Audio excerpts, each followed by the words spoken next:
Hi, another film that I saw recently that has had some critical acclaim was The True History of the Kelly Gang. It's based on the Booker Prize winning novel by Peter Carey and is a retelling of the story of Ned Kelly, the Australian bushranger in the 19th century who, for his resistance to the police in the Victoria province, became something of a folk hero.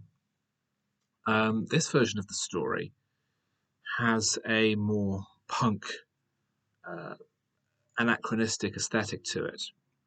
But most notably, it's an adaptation of a book which goes out of its way to say this is not an authentic version of the story. This is not a historical recounting. This is a fictionalization of the story of Kelly. And the result was, I thought, very unsatisfactory. The film plays up homoerotic elements and, um, as I say, anachronistic elements in terms of dress and behavior and overt stylization of the presentation, and also a lot of swearing to the point where it became quite tediously adolescent.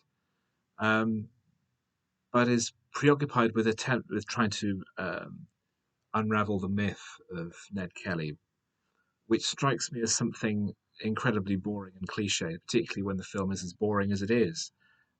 Kelly is not portrayed as being a particularly interesting character. He appears to be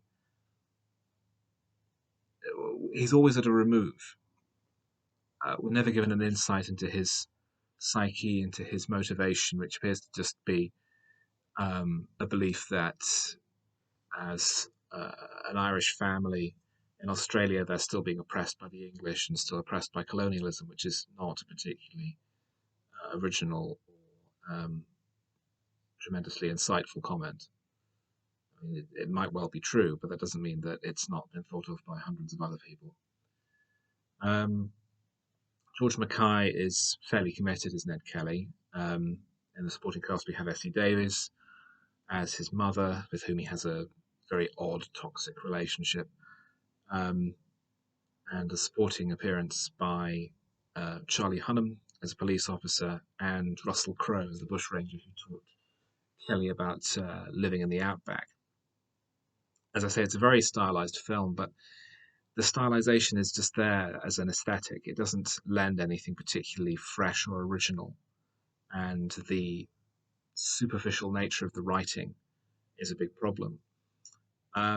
What ultimately unravels it, I felt, was that because it goes out of its way to say this is a fiction, this is not a true story, despite the title, um, a way to judge it, therefore, is to pretend that it's not about Ned Kelly, it's about some other fictional outlaw.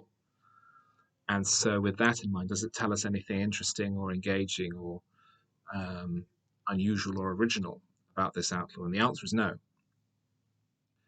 So, if it can't say anything original or thoughtful or stimulating about Ned Kelly through a total fictionalization of his story, um, what's the point in making the film in the first place? And the answer appears to just be because he's Ned Kelly, because he's a famous folk hero, because he's a famous figure, in the same way that we've consistently had numerous versions of Robin Hood in the UK. Um, so Ned Kelly is a folk hero in Australia. There have been numerous versions of his story, but it's something that's just churned out over and over again, I think, without much thought and without much creativity. I thought this was a film much more interested in its own style, in its own aesthetic of this sort of Victorian punk rock bushranger with anachronistic clothing, anachronistic speech patterns, um, than actually doing anything particularly insightful or original, exploiting perhaps the story for its own purposes. Um, Justin Kurzel previously directed Snowtown, a story of true crime in Australia, which I thought was very good. But his film since then, I've missed a version of Macbeth, which I think had Michael Fassbender in the lead. and the film version of the video game Assassin's Creed, which is wildly kicked around town.